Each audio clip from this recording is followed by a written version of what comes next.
Hello friends, welcome to GS exam centre. दोस्तों, आज के इस वीडियो में 67वीं बीपीएससी और सीडीपीओ के एग्जाम के लिए प्रैक्टिस सेट नंबर 4 को कवर करेंगे।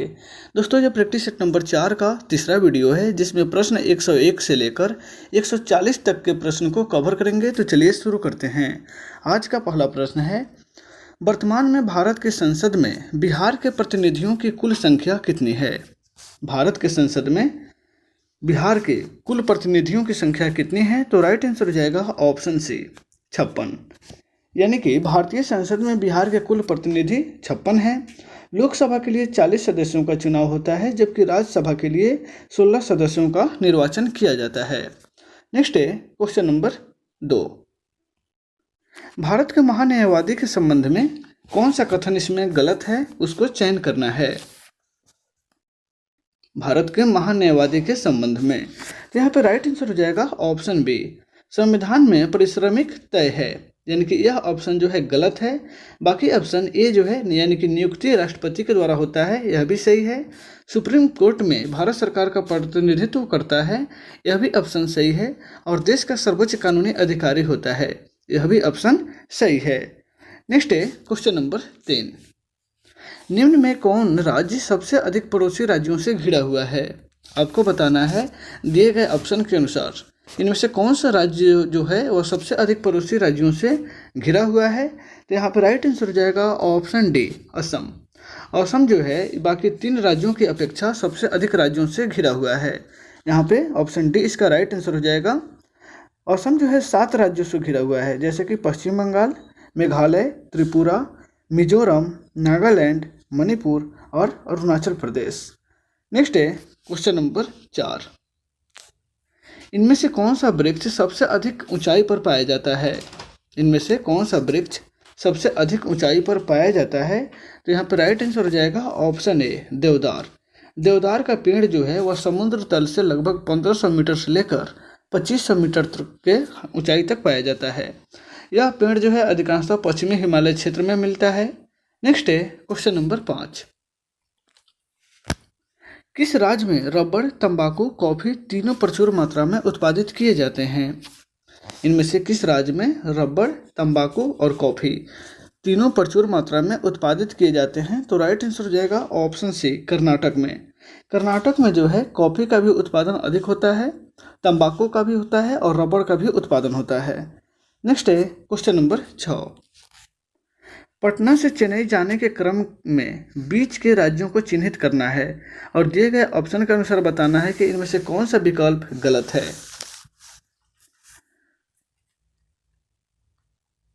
तो यहाँ पे राइट आंसर हो जाएगा ऑप्शन ए, उपयुक्त में से एक से अधिक या उपयुक्त में से कोई नहीं। यानी कि 5वां ऑप्शन यहाँ पे राइट आंसर होगा, क्योंकि पश्चिम बंगाल, उड़ीसा और आंध्र प्रदेश और झारखंड, उड़ीसा, आंध्र प्रदेश, यानी कि 1 और 2 यही 2 ऑप्शन जो है वह सही हैं। बाकी गलत हैं। बाकी जो ऑप्शन है सी और डी ये दोनों सही हैं, क्योंकि पटना से चेन्नई जाने के क्रम में आपको पश्चिम बंगाल नहीं जाना होगा और उसके बाद जो है उत्तर प्रदेश भी नहीं जाना होगा और मध्य प्रदेश भी नहीं जाना होगा। तो यहाँ पे झारखंड होगा, उड़ीसा होगा, आंध्र प्रदेश होगा, झारखंड होगा, छत्तीसगढ़ होगा और आंध्र प्रदेश होगा। ये दोनों ऑप्शन सही हैं, बाकी ये 2 ऑप्शन गलत है। इसलिए यहाँ पे ऑप्शन ई राइट आंसर होगा, क्योंकि इसमें आपको चयन करना था कि कौन सा विकल्प गलत है। नेक्स्ट है क्वेश्चन नंबर 7। कौन सा परमाणु ऊर्जा संयंत्र एवं उनकी अवस्थिति का विकल्प सही नहीं है? इसमें से आपको बताना है कि कौन सा परमाणु ऊर्जा संयंत्र जो है उसकी अवस्थिति का विकल्प सही नहीं है। तो यहाँ पे राइट आंसर होगा ऑप्शन सी, ककरापार परियोजना। ककरापार संयंत्र जो है वह कर्नाटक में नहीं है, यानी कि ऑप्शन सी इसका राइट आंसर हो जाएगा। कोटापुर परमाणु रिएक्टर केंद्र जो है यह राजस्थान में ही है, कोटा परमाणु रिएक्टर केंद्र। तारा परमाणु रिएक्टर केंद्र जो यह महाराष्ट्र में है और नरौरा जो है यह उत्तर प्रदेश में है। ककरापार परमाणु केंद्र जो है यह गुजरात में स्थित है। ककरापार जो है यह गुजरात में स्थित है, इसलिए यहाँ पे कर्नाटक गलत होगा। यहाँ पे आपको चयन करना था कि कौन सा विकल्प सही नहीं है। नेक्स्ट है क्वेश्चन नंबर 8। इनमें से कौन सा बंदरगाह प्राकृतिक बंदरगाह नहीं है? आपको बताना है कि इनमें से कौन सा बंदरगाह प्राकृतिक बंदरगाह नहीं है। तो यहाँ पर राइट आंसर हो जाएगा ऑप्शन बी, चेन्नई। चेन्नई जो है वह प्राकृतिक बंदरगाह नहीं है। ऑप्शन बी इसका राइट आंसर हो जाएगा। यहाँ पे आपको बताना है कि प्राकृतिक बंदरगाह नहीं है। तो यहाँ पे चेन्नई जो है यह प्राकृतिक बंदरगाह नहीं है, क्योंकि यह सबसे बड़ा कृत्रिम बंदरगाह है जो पूर्वी तट पर स्थित है। नेक्स्ट है क्वेश्चन नंबर 9। कोलाइडी विलयनों का शुद्धिकरण निम्नलिखित में से किस विधि के द्वारा नहीं किया जा सकता है? ध्यान रखिएगा, कोलाइडी विलयनों का शुद्धिकरण किस विधि के द्वारा नहीं किया जा सकता है? तो वह विधि है इलेक्ट्रोलिसिस, यानी कि ऑप्शन डी इसका राइट आंसर होगा। इस विधि के द्वारा जो है कोलाइडी विलयनों का शुद्धिकरण नहीं होता है। बाकी डायलिसिस है, इलेक्ट्रोडायलिसिस है या अतिसूक्ष्म छनन है, ये तीनों विधि के द्वारा इसका शुद्धिकरण किया जा सकता है। नेक्स्ट है क्वेश्चन नंबर 10। जंतु विज्ञान की वह शाखा जिसके अंतर्गत सरीसृपों का अध्ययन किया जाता है, उसको क्या कहते हैं? जंतु विज्ञान की वह शाखा जिसके अंतर्गत सरीसृपों का अध्ययन किया जाता है, उसको क्या कहते हैं? तो उसको हर्पिटोलॉजी कहते हैं, यानी कि ऑप्शन बी इसका राइट आंसर होगा। सरीसृपों का अध्ययन को हर्पिटोलॉजी कहा जाता है। आपको बताते हैं कि मछलियों का अध्ययन को इक्थियोलॉजी कहा जाता है, पक्षियों का अध्ययन को ऑर्निथोलॉजी कहा जाता है और मोलस्का का अध्ययन को कॉन्कोलॉजी कहा जाता है। नेक्स्ट है क्वेश्चन नंबर 11।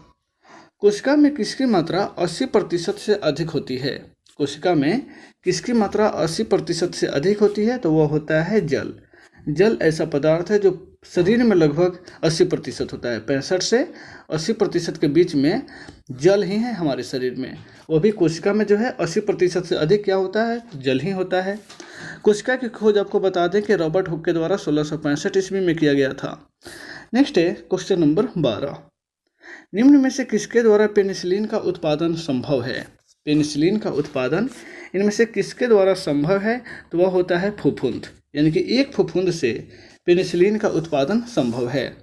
पेनिसिलिन जो होता है वह एक प्रकार का एंटीबायोटिक दवा होता है जो संक्रमण के खिलाफ प्रयोग की जाती है। इसे सर्वप्रथम 1928 ईस्वी में अलेक्जेंडर फ्लेमिंग ने एक फफूंद पेनिसिलिन नोटेम से प्राप्त किया था। नेक्स्ट है क्वेश्चन नंबर 13। पौधे के किस भाग से केसर प्राप्त किया जाता है? पौधे के किस भाग से केसर प्राप्त किया जाता है? तो केसर जो होता है वह वर्तिकाग्र या वर्तिका से प्राप्त किया जाता है, यानी कि ऑप्शन बी इसका राइट आंसर होगा। केसर के उत्पादन में सबसे अग्रणी राज्य जो है वह भारत के जम्मू कश्मीर है। नेक्स्ट है क्वेश्चन नंबर 14। कृत्रिम उपग्रह धरती से सुस्पष्ट रूप से ट्रैक किया जाता है। कृत्रिम उपग्रह जो है धरती से सुस्पष्ट रूप से ट्रैक किया जा सकता है, किसके माध्यम से? तो वह माध्यम है डॉपलर प्रभाव, यानी कि ऑप्शन ए इसका राइट आंसर होगा। नेक्स्ट है क्वेश्चन नंबर 15। निम्न में से कौन सा यंत्र किसी भी वस्तु या द्रव की गति मापने के लिए प्रयोग किया जाता है? इनमें से कौन सा यंत्र जो है किसी भी वस्तु या द्रव की गति को मापने में प्रयोग किया जाता है? तो यहाँ पर राइट आंसर होगा ऑप्शन डी। यह सभी यंत्र जो है यानी कि 1, 2, 3, 4 यानी कि टैकोमीटर, रडार, वेंचुरीमीटर और स्पीडोमीटर, यह सभी जो है यंत्र हैं यह किसी वस्तु या द्रव की गति के मापने में प्रयोग किया जाता है। नेक्स्ट है क्वेश्चन नंबर 16। मानव शरीर में रक्त की मात्रा शरीर के भार का लगभग कितना प्रतिशत होता है? तो मानव शरीर में रक्त की मात्रा जो है वह शरीर के कुल भार का 7 से 8% ही होता है, यानी कि ऑप्शन बी इसका राइट आंसर होगा। नेक्स्ट है क्वेश्चन नंबर 17। प्रेरकत्व का मात्रक क्या होता है? प्रेरक का मात्रक, तो यहाँ पे राइट आंसर होगा ऑप्शन डी। हेनरी जो है वह प्रेरकत्व का मात्रक होता है। यहाँ पे ऑप्शन डी इसका राइट आंसर हो जाएगा। यह एक अदिश राशि होता है। इसकी विमाएँ जो हैं वह ml² T-2 A-2 होता है। नेक्स्ट है क्वेश्चन नंबर 18।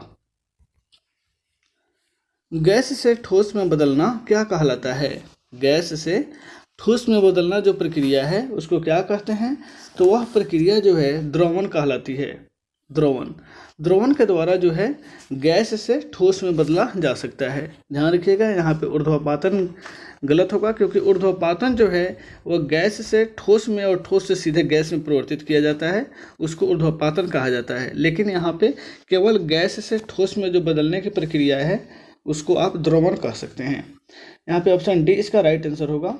नेक्स्ट है क्वेश्चन नंबर 19। साधारण कांच निम्नलिखित में से किसका मिश्रण होता है? साधारण कांच जो है वह इनमें से किसका मिश्रण होता है? तो यहाँ पे राइट आंसर होगा ऑप्शन ए, उपयुक्त में से कोई नहीं या एक से अधिक। क्योंकि साधारण कांच जो होता है वह सिलिका, सोडियम सिलिकेट तथा कैल्शियम सिलिकेट का मिश्रण होता है। सिलिका, सोडियम सिलिकेट और कैल्शियम सिलिकेट, ये तीनों ऑप्शन जो है ABC में है। इस प्रकार से ऑप्शन 1 से अधिक यहाँ पे राइट आंसर होगा। नेक्स्ट है क्वेश्चन नंबर 20। निम्नलिखित में से सबसे अधिक विद्युत धनात्मक तत्व कौन सा है? सबसे अधिक जो है विद्युत धनात्मक तत्व इनमें से कौन सा है? तो वह है फ्रेंशियम, यानी कि ऑप्शन C इसका राइट आंसर होगा। फ्रेंशियम जो है सबसे अधिक विद्युत का धनात्मक तत्व है।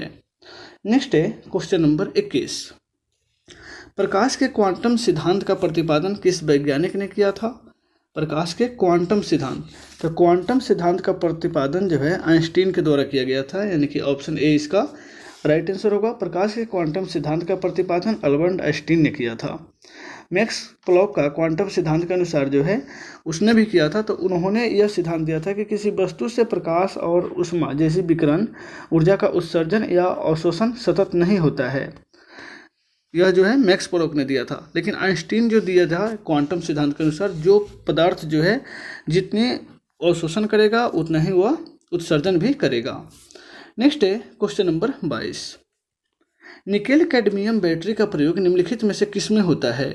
निकेल कैडमियम बैटरी का उपयोग, तो निकेल कैडमियम बैटरी का उपयोग जो है इसका राइट आंसर हो जाएगा ऑप्शन ए, क्योंकि इसका उपयोग यानी कि ऑप्शन ई में दिया गया है उपयुक्त में से 1 से अधिक, क्योंकि इसका उपयोग जो है इस दिए गए ऑप्शन में सभी में होता है। जैसे कैलकुलेटर में भी होता है और मोबाइल फ़ोन में भी होता है।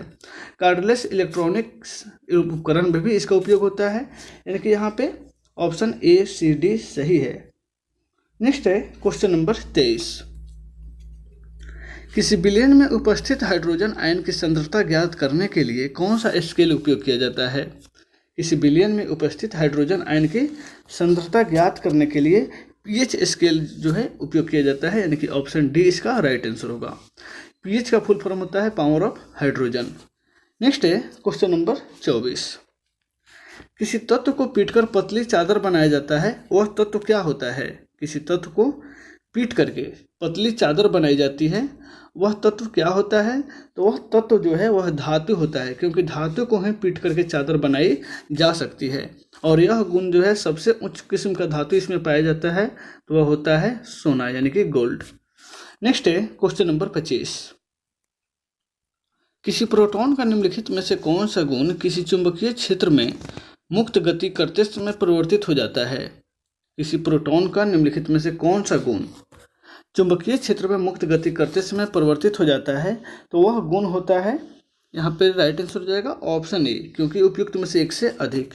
वह गुण होता है द्रव्यमान, चाल, वेग, यानी कि ये तीनों जो है वेग और संवेग जो है वह परिवर्तित हो जाता है। हालांकि द्रव्यमान जो है अपरिवर्तनशील होता है, यहाँ पे ये जो है यह अपरिवर्तनशील होता है, और वेग और संवेग यानी कि C और D यहाँ पे राइट आंसर होगा।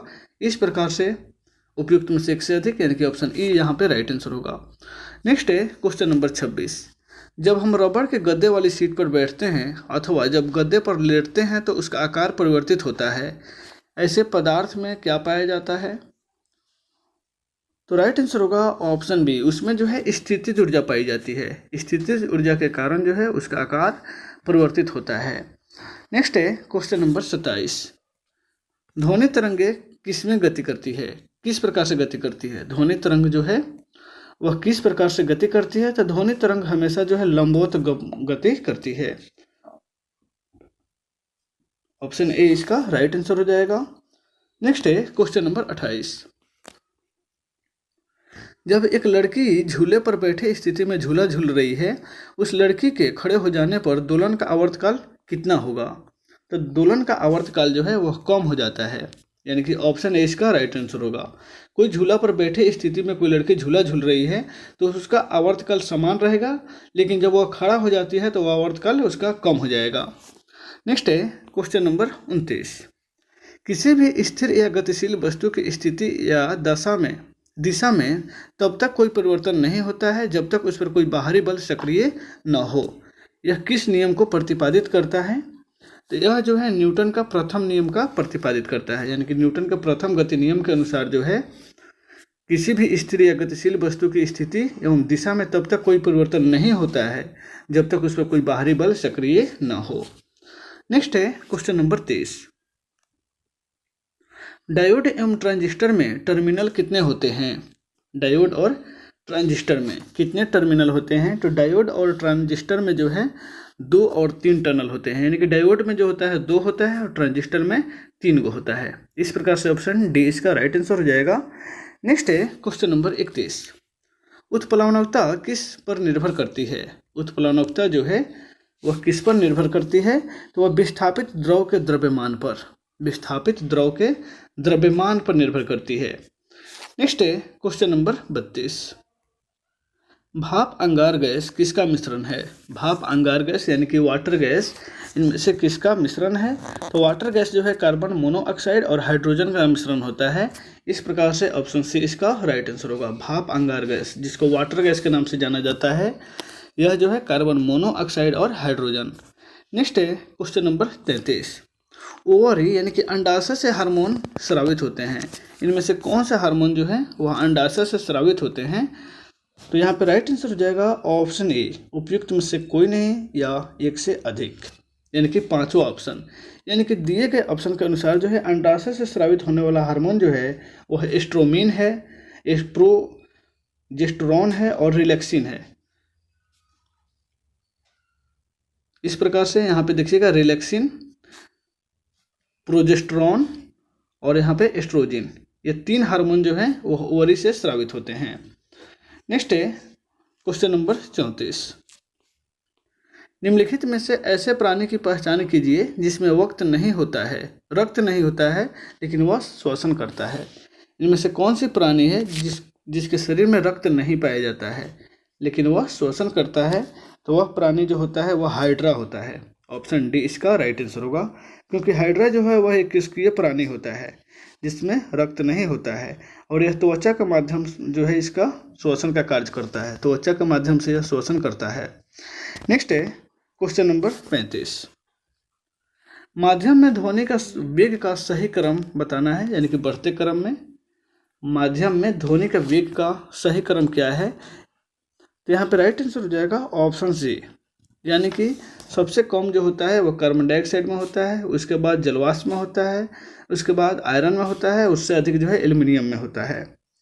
क्योंकि यहाँ पे कार्बन डाइऑक्साइड की बात है, यानी कि हवा जो है, हवा में 332 मीटर प्रति सेकंड ध्वनि की चाल होती है और कार्बन डाइऑक्साइड में 260 मीटर प्रति सेकंड होती है। जलवाष्प में जो है वह 405 मीटर प्रति सेकंड है और आयरन में यानी कि लोहा में जो है 5130 किलोमीटर यानी कि 5130 मीटर प्रति सेकंड है और एल्युमिनियम में जो है 6420 मीटर प्रति सेकंड होती है। नेक्स्ट है क्वेश्चन नंबर 36। मानव आंखें किस तरंगदैर्घ्य की प्रकाश से सबसे सहूलियत अनुभव करता है? मानव की आंख जो है वह किस प्रकार के तरंगदैर्घ्य की प्रकाश से सबसे अधिक सहूलियत अनुभव करता है? तो वह प्रकाश का तरंगदैर्घ्य होता है 5500 एंगस्ट्रॉम, यानी कि ऑप्शन बी इसका राइट आंसर होगा। नेक्स्ट है क्वेश्चन नंबर 37। पूर्ण आंतरिक परावर्तन कब होता है? जब प्रकाश गमन करता है डायमंड से कांच में, यानी कि ऑप्शन ए इसका राइट आंसर होगा। डायमंड से कांच में जब प्रकाश जो है गमन करता है तब पूर्ण आंतरिक परिवर्तन होता है। नेक्स्ट है क्वेश्चन नंबर 38। निम्न में किसकी मात्रा अम्ल वर्षा में सबसे अधिक होती है? निम्न में से किसकी मात्रा अम्ल वर्षा में सबसे अधिक होती है? तो वह होता है सल्फ्यूरिक अम्ल, यानी कि H2SO4। नेक्स्ट है क्वेश्चन नंबर 39। निम्न में से कौन सा कथन सत्य है? आपको बताना है कि इनमें से कौन सा कथन सत्य है। विटामिन का आविष्कार फंक ने किया था, यह कथन राइट है। पोलियो वैक्सीन का विकास 1952 ईस्वी में जोनास सल्क के द्वारा तथा 1962 ईस्वी में अल्बर्ट साबिन के द्वारा किया गया था, यह भी सही है। चेचक से शरीर का संपूर्ण अंग प्रभावित होता है, यह भी सही है। हार्पिज से प्रभावित अंग मस्तिष्क होता है, यह गलत है। हार्पिज से जो है अंग मस्तिष्क प्रभावित नहीं होता है, क्योंकि हार्पिज से खुजली, दर्दनामक फफोले हो सकते हैं, क्योंकि यह खुजली से संबंधित बीमारी है हार्पिज। तो इस प्रकार से ऑप्शन ए बी सी सही है। तो यहाँ पे 5वां ऑप्शन राइट आंसर होगा, क्योंकि उपयुक्त में से एक से अधिक। नेक्स्ट है क्वेश्चन नंबर 40। निम्नलिखित में शरीर की संवेदनाओं प्रणाली कौन सी है? निम्नलिखित में से शरीर की संवेदनाओं प्रणाली, तो संवेदनाओं प्रणाली जो है वह है तंत्रिका तंत्र। और अंतरस्रावी तंत्र, यानी कि ऑप्शन सी इसका राइट आंसर होगा। तो दोस्तों इस वीडियो में बस इतना ही, फिर मिलते हैं नेक्स्ट वीडियो में। Take care.